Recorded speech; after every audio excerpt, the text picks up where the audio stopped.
आइए आज हम धर्म और अध्यात्म से जुड़े हुए एक महत्वपूर्ण विषय को छूते हैं।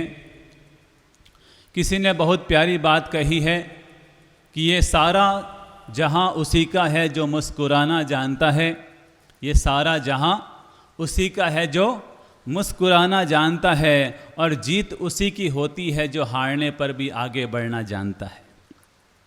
जीत उसी की होती है जो हारने पर भी आगे बढ़ना जानता है। मंदिर तो हर गली और हर ठोर पर है, पर परमात्मा उसी को मिलता है जो दिल झुकाना जानता है, जो सर झुकाना जानता है। अपनी बात की शुरुआत एक प्यारी घटना से करना चाहूँगा। 2017 में हमारा चातुर्मास बेंगलोर शहर में था, और चातुर्मास पूरा होने के बाद हमने चेन्नई की ओर मंगल विहार किया। और चेन्नई की ओर मंगल विहार करते करते बीच में एक शहर आता है तिरुपातुर। उस तिरुपातुर शहर में हमारा जाना हुआ, और वहाँ पर 3 दिन तक दिव्य प्रवचन माला का आयोजन हुआ। और प्रवचन माला जब पूरी हुई तो वहाँ के संघ वालों ने गुरुदेव से निवेदन किया कि गुरुदेव, हम तिरुपातुर से पास में एक तेनमपट्ट तीर्थ है, वहाँ पर संघ यात्रा निकालना चाहते हैं। तो गुरुदेव ने हामी भरी, और सैकड़ों लोगों के साथ हम विहार करते हुए उस तीर्थ भूमि में पहुँचे। और जब उस तीर्थ का नज़ारा देखा तो हम बड़े आश्चर्यचकित रह गए, बड़े अभिभूत हो गए। दरअसल उस गांव में एक भी जैन का घर नहीं है। उस गांव में, उस तीर्थ भूमि के आसपास, उस मंदिर के आसपास एक भी जैन का घर नहीं है। लेकिन देखो तीर्थ का क्या चमत्कार होता है, मंदिर का क्या चमत्कार होता है कि जब वहाँ पर प्रतिमा निकली और वहाँ के लोगों को पता नहीं था कि ये जिन प्रतिमा है, तीर्थंकर परमात्मा की प्रतिमा है, तो वो अपने हिसाब से ऐसे ही कुछ भी कर लिया करते थे, तेल चढ़ा दिया करते थे, धूप आरती कर देते थे। लेकिन जब तिरुपातुर वालों को पता चला कि ये जिन प्रतिमा है, तो उन्होंने विधिवत वहाँ पर गांव वालों को समझाकर वहाँ की प्रतिष्ठा संपन्न कराई। और जैसे ही मंदिर की प्रतिष्ठा हुई, तीर्थ की प्रतिष्ठा हुई, प्रतिमा की प्रतिष्ठा हुई, और ये चमत्कार ऐसा हुआ कि वो जो गांव जो मांसाहारी था, लेकिन उस तीर्थ के प्रभाव से वो पूरा गांव शाकाहारी बन गया। उस मंदिर के प्रभाव से पूरा गांव शाकाहारी बन गया। और तिरुपातुर वालों ने उस गांव वालों को, गांव के बच्चों को, बच्चियों को, वहाँ के महिलाओं को, पुरुषों को प्रेरित किया, उन्हें मोटिवेट किया, उन्हें धर्म का ज्ञान दिया। और चमत्कार उससे भी ज़्यादा ये बताना चाहता हूँ कि वहाँ के गांव के लोगों के भीतर में इतनी श्रद्धा और भक्ति भाव पैदा हुआ कि वहाँ के छोटे छोटे बच्चे भी अष्ट प्रकारी पूजा और आरती बड़े प्रेम और भक्ति से संपन्न कर लिया करते हैं। और वहाँ के बच्चों को न केवल मंदिर की पूजा और आरती और इक्तिसा याद है, वरन वो सामायिक और प्रतिक्रमण भी याद कर चुके हैं। और आज अपने मुख से वो प्रतिक्रमण और सामायिक की आराधना भी किया करते हैं। जैसे ही मंदिर की विधिवत प्रतिष्ठा हुई, स्थापना हुई, और चमत्कार ऐसा हुआ कि पूरा माहौल ही बदल गया। हाँ मेरे प्यारे भाइयों बहनों, मंदिर और तीर्थ का इतना बड़ा चमत्कार हमने अपनी आँखों के सामने देखा, और हम अभिभूत हो गए कि वास्तव में अगर व्यक्ति मंदिर की शरण में आए, तीर्थ की शरण में आए, तो उसके जीवन का कायाकल्प होना शुरू हो जाया करता है। भारतीय संस्कृति में जितना महत्व ऋषि मुनियों को दिया गया है, भारतीय संस्कृति में जितना महत्व तप और त्यागों को दिया गया है, भारतीय संस्कृति में जितना महत्व पर्व और त्योहारों को दिया गया है, भारतीय संस्कृति में उतना ही गौरव और महत्व मंदिर और तीर्थों को भी दिया गया है। उतना ही सम्मान, उतना ही समर्पण मंदिर और तीर्थों को भी दिया गया है, क्योंकि मंदिर और तीर्थ हमारी आस्था के प्रतीक हुआ करते हैं, हमारी आस्था के प्रतीक हुआ करते हैं। और जब हम वहाँ पर जाते हैं तो हमें इतनी शांति, इतना सुकून और इतना आनंद मिलता है कि ऐसा लगता है कि वो मंदिर तीर्थ नहीं है, वरन शांति के परम धाम है। शांति के परम धाम हैं, वहाँ जाने से तन भी पवित्र हो जाता है, मन भी पवित्र हो जाता है और हमारी अंतरात्मा भी पवित्र हो जाती है। तो अपने तन मन और आत्मा को परिष्कृत करने का, परिमार्जित करने का अगर कोई स्थान होता है तो उसको मंदिर और तीर्थ कहा जाता है।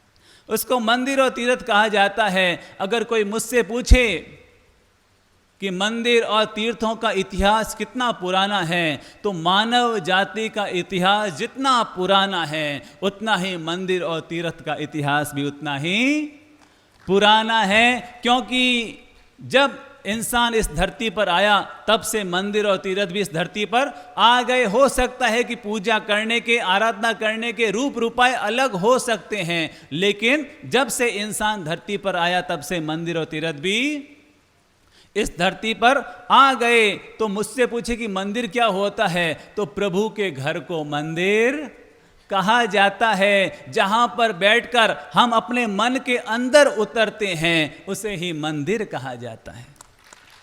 जहां पर हम अपने मन के अंदर उतरकर अपने मन को निर्मल और पवित्र बनाने का सत प्रयास किया करते हैं उसे ही मंदिर और तीर्थ कहा जाता है। मंदिर दो तरह के होते हैं, एक शिखरबद्ध मंदिर होता है और एक बिना शिखर के मंदिर हुआ करता है।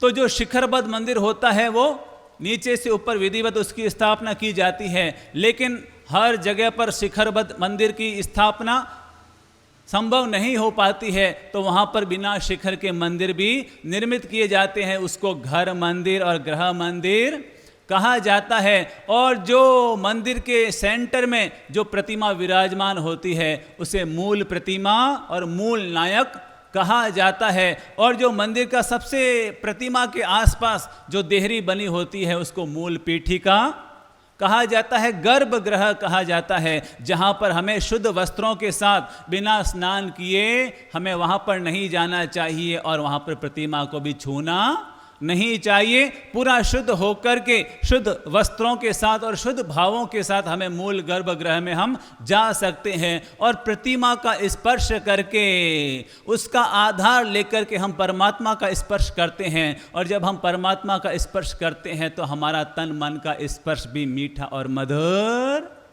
हो जाया करता है। तो इसलिए लोग कहते हैं कि परमात्मा तो सब जगह है, फिर मंदिर जाने की जरूरत क्या है। परमात्मा तो सब जगह है, फिर मंदिर जाने की जरूरत क्या है। हाँ मेरे प्यारे भाइयों बहनों, याद रखना कि हम कहीं पर भी रह सकते हैं, लेकिन फिर भी हम रहने के लिए घर अवश्य बनाते हैं। क्योंकि जब हम घर पर आते हैं और वहाँ रहते हैं तो हमें एक सुकून अलग ही तरह का मिलता है। हम खेल तो कहीं भी खेल सकते हैं, लेकिन अगर मैदान हो तो खेलने का मजा ही कुछ अलग होता है। ठीक वैसे ही परमात्मा तो सब जगह है, लेकिन मंदिर में जाकर के जब हम आराधना साधना करते हैं तो उसका आनंद ही कुछ अलग हुआ करता है। उसका आनंद ही कुछ अलग हुआ करता है। जैसे हवा तो सब जगह होती है, लेकिन पंखा चले तो हवा का एहसास हो जाता है। ठीक वैसे ही परमात्मा तो सब जगह है, लेकिन मंदिर जाते हैं तो परमात्मा का साक्षात एहसास होना शुरू हो जाता है। तो इसलिए इस धरती पर मंदिर और तीर्थों की स्थापना की गई।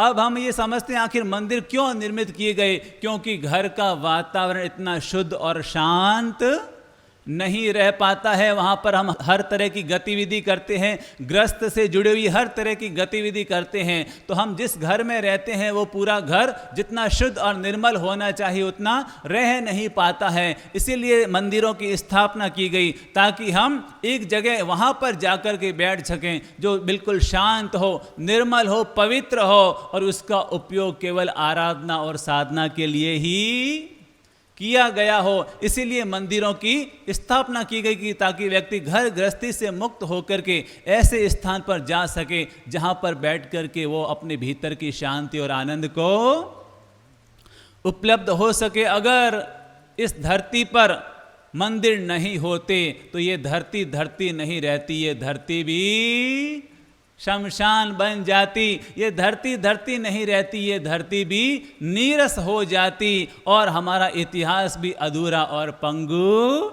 रह जाता। इसलिए अगर आप अपने जीवन में दुखों को दूर करना चाहते हैं तो मैं निवेदन करूंगा कि हमें रोज मंदिर जरूर जाना चाहिए। अगर आप चाहते हैं कि हमारे जीवन के दुर्भाग्य दूर हों और वो दुर्भाग्य सौभाग्य में बदल जाए तो हमें मंदिर रोज जाना चाहिए। और अगर आप चाहते हैं कि हमारे जीवन में कभी वैर विरोध की नौबत न आए तो भी हमें मंदिर रोज जाना चाहिए। आप कहेंगे जो लोग मंदिर जाते हैं उनके घर में भी झगड़े होते हैं, उनके घर में भी क्लेश होते हैं, उनके घर में भी वैर विरोध देखे जाते हैं। मानता हूं कि उनके घर में होते हैं, लेकिन जो लोग मंदिर नहीं जाते हैं उनके घर में जितने झगड़े होते हैं उससे तो 2% भी मंदिर जाने वालों के यहाँ पर झगड़े नहीं होते हैं।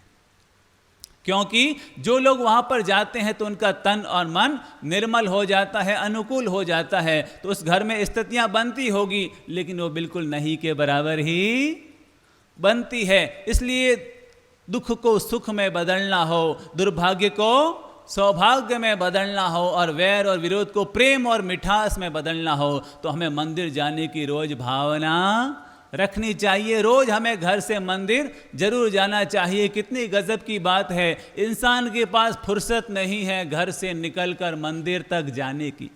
इंसान के पास फुर्सत नहीं है घर से निकलकर मंदिर जाने की और ख्वाब देखता है शमशान से सीधा स्वर्ग जाने की।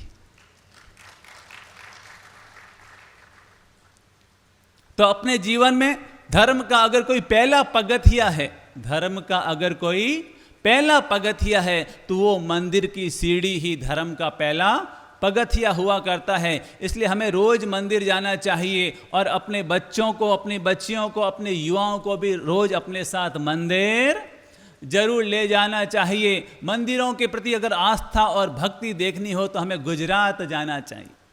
हमें गुजरात जाना चाहिए जहां पर 1 महीने के बच्चे को भी मंदिर में ले जाकर के परमात्मा की पूजा और भक्ति करवाई जाती है। क्यों?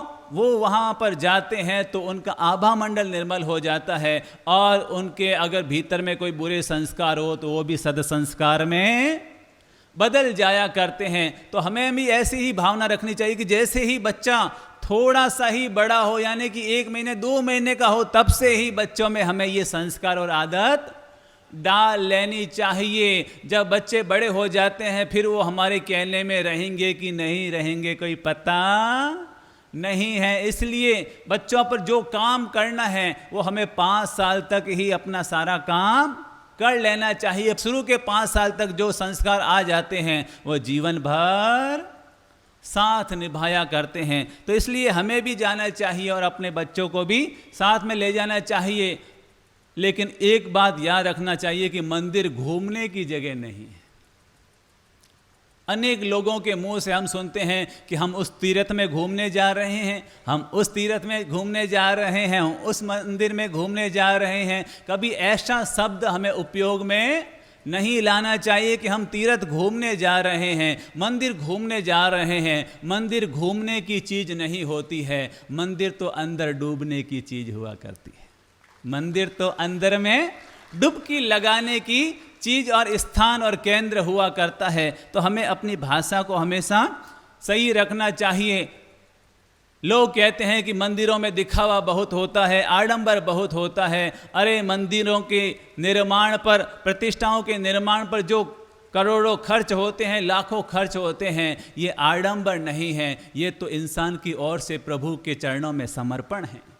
ये तो इंसान की ओर से प्रभु के चरणों में श्रद्धा और समर्पण हुआ करता है। अरे मकान बनाने का भाग्य तो हर किसी के जीवन में होता है, पर मंदिर बनाने का सौभाग्य तो किसी किसी वेले को ही मिला करता है। तो अपने जीवन में न केवल हमें मंदिर जाना चाहिए, वरन भर में भीतर में एक भावना भी रखनी चाहिए कि प्रभु जब जब भी मंदिर जाओ तो परमात्मा से ऐसी प्रार्थना जरूर करो कि प्रभु आज तो मैं किसी और के मंदिर बनाए हुए मैं आ रहा हूँ, पर ऐसी कृपा करना कि मेरे द्वारा भी एक मंदिर का निर्माण हो जिसमें और लोग आकर के दर्शन का लाभ ले सके।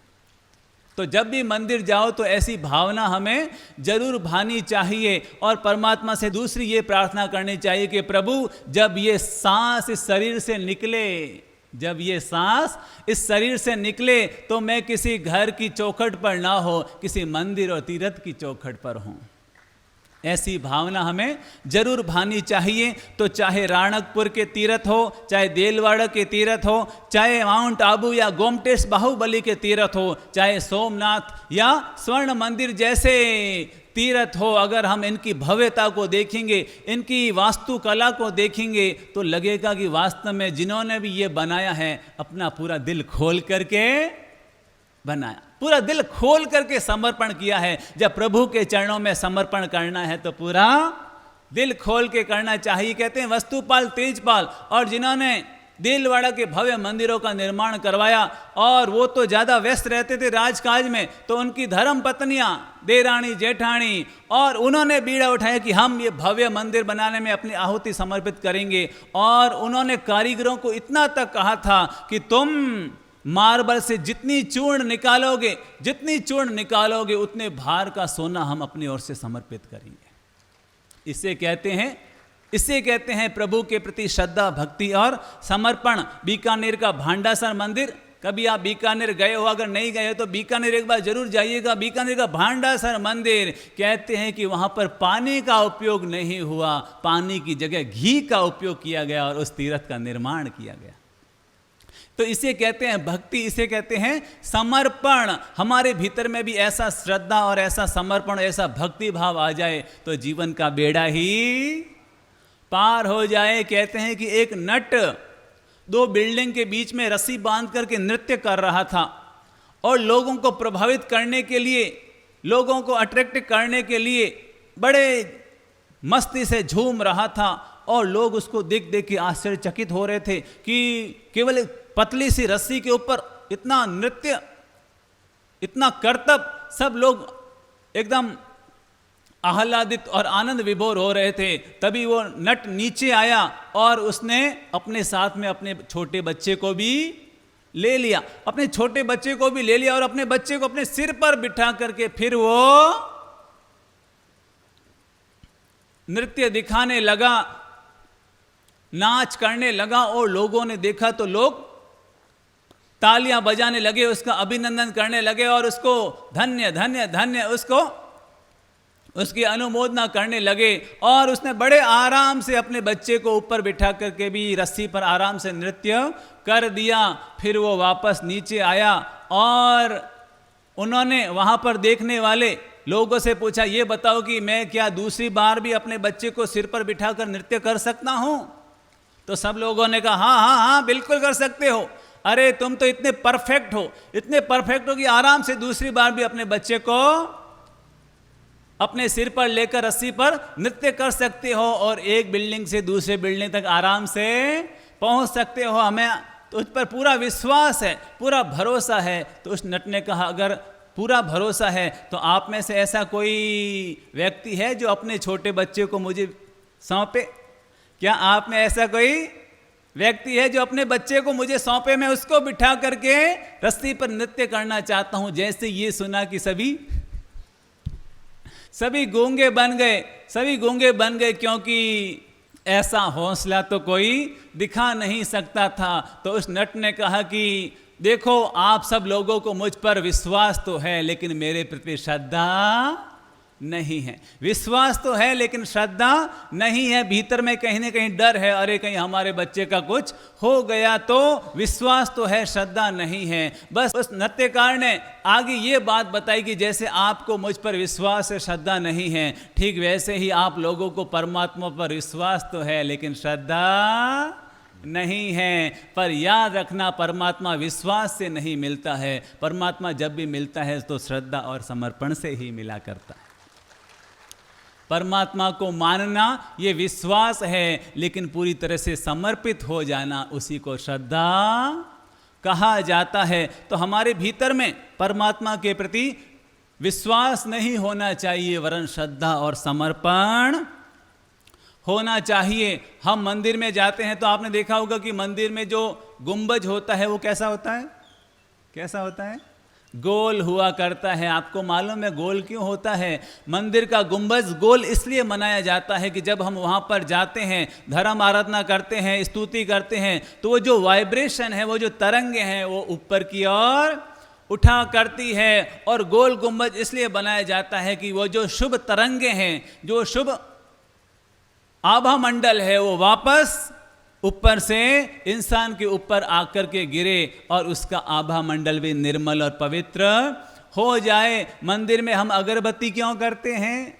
जैसे हम अगरबत्ती जलाते हैं और उसकी सुगंध ठेठ हमारे दिल और हृदय में उतर जाती है, तो अगरबत्ती जलाते हुए प्रभु से ये प्रार्थना करनी चाहिए कि जैसे ये अगरबत्ती की सुगंध सीधे नासापुटों से अंतर में उतर रही है, वैसे ही आपके प्रति जो मेरी श्रद्धा और समर्पण है वो हमेशा मेरे दिल में बसा हुआ और बना हुआ रहे। और हम जो दीपक जलाते हैं, जो हम आरती जलाते हैं, वो क्यों करते हैं?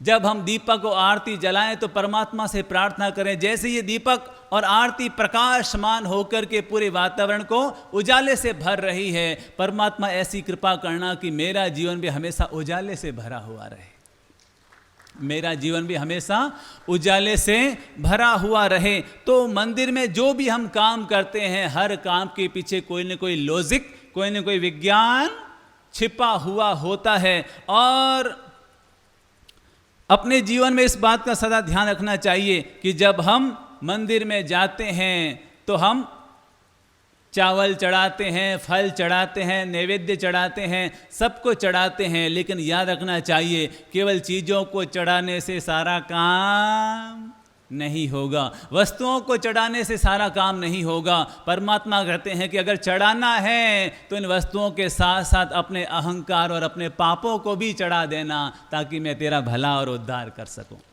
तो मंदिर में जाकर अगर चढ़ाने जैसी कोई चीज़ है तो हमें अपने दुर्गुण, अपने पापों को और अपने अहंकार को परमात्मा के चरणों में हमें चढ़ा देना चाहिए, ताकि वो हमें निर्मल और पवित्र कर सके। एक बच्चा घर से मंदिर के लिए निकला, उसका जन्मदिन था, तो उसकी मम्मी ने उसको 10 रुपये दिए, 5-5 रुपये के 2 सिक्के, और वो मंदिर जा रहा था और बीच में पता नहीं ठोकर लग गई और उसके दोनों सिक्के नाले के अंदर गिर गए। दोनों सिक्के नाले के अंदर गिर गए तो उसने नाले में हाथ डाला सिक्के निकालने के लिए, एक सिक्का तो मिल गया पर दूसरा मिल ही नहीं पाया। वो मंदिर में गया और परमात्मा से कहा कि परमात्मा मुझे माफ़ करना, मेरा वाला सिक्का तो मिल गया, आप वाला सिक्का आप खोजते रहना और आगे का काम करते रहना। यानी कि निश्चल हृदय, सरल हृदय जब हम परमात्मा के चरणों में चढ़ाते हैं तो परमात्मा हमारा बेड़ा पार कर दिया करता है। तो मंदिर में हमें किन किन बातों का विवेक रखना चाहिए? नंबर 1, मंदिर में कभी खाली हाथ नहीं जाना चाहिए। जो भी हमारी श्रद्धा हो, जो भी हमारी भक्ति हो, जो भी हमारा समर्पण हो, वो अपनी ओर से हमें जरूर समर्पित करना चाहिए, कभी खाली हाथ नहीं जाना चाहिए। और नंबर 2, मंदिर में जब भी जाएं तो हमेशा पंचांग प्रणाम करना चाहिए। कैसा प्रणाम? पंचांग प्रणाम। गुरुदेव ने कल कहा था ना, 3 लोगों को, परमात्मा, गुरु और माता पिता, इनको कभी खड़े खड़े प्रणाम नहीं करना चाहिए। 5 अंगों को झुका करके पंचांग प्रणाम करना चाहिए। और नंबर 3, मंदिर में जाएं तो शुद्धता का हमें पूरा ध्यान रखना चाहिए। मुंह हमारा शुद्ध होना चाहिए, हमारे कपड़े शुद्ध होने चाहिए, और हमारे जो वस्त्र है वो भी मर्यादित होने चाहिए। हमारे वस्त्र भी मर्यादित होने चाहिए, सही ढंग के कपड़े होने चाहिए। आजकल लड़कियां मंदिर में जाती हैं, महिलाएं मंदिर में जाती है तो देख करके बड़ा आश्चर्य होता है, ऐसा लगता है कि वो दर्शन करने के लिए कम जाती है। तो प्लीज़ हमारी मर्यादा, हमारे कपड़ों की मर्यादा, हमारी शालीनता को हमें हमेशा ध्यान में रखना चाहिए। और नंबर 4, जहाँ तक हो सके हमें मंदिर हमेशा पैदल जाने की भावना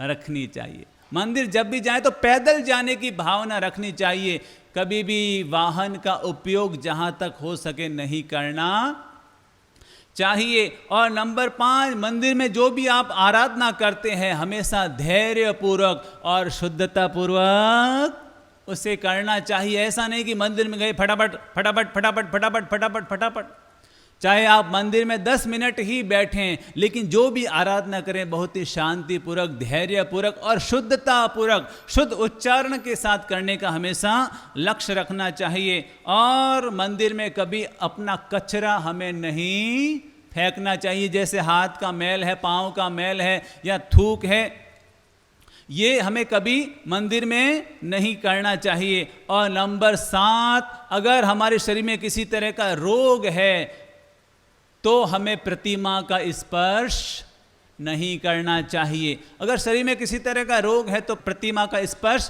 नहीं करना चाहिए। और उसमें उस समय उसका जो भगवान का जो पक्षाल होता है, उस पक्षाल के जल को जरूर लगाना चाहिए ताकि हमारा वो रोग और उपद्रव दूर हो जाए। और 8वां निवेदन, बहनों से मैं कहना चाहूँगी कि जब मासिक धर्म की स्थिति होती है, एमसी की स्थिति होती है, तो उस समय हमें मंदिर नहीं जाना चाहिए। 5वें दिन शुद्ध होकर के फिर ही परमात्मा के, चौथे दिन हम मंदिर जा सकते हैं और 5वें दिन हम परमात्मा की पूजा भी, भगवान की पूजा भी हम कर सकते हैं। और 9वां निवेदन करना चाहूँगा कि मंदिर में जब भी जाएं तो अपने मोबाइल को कृपया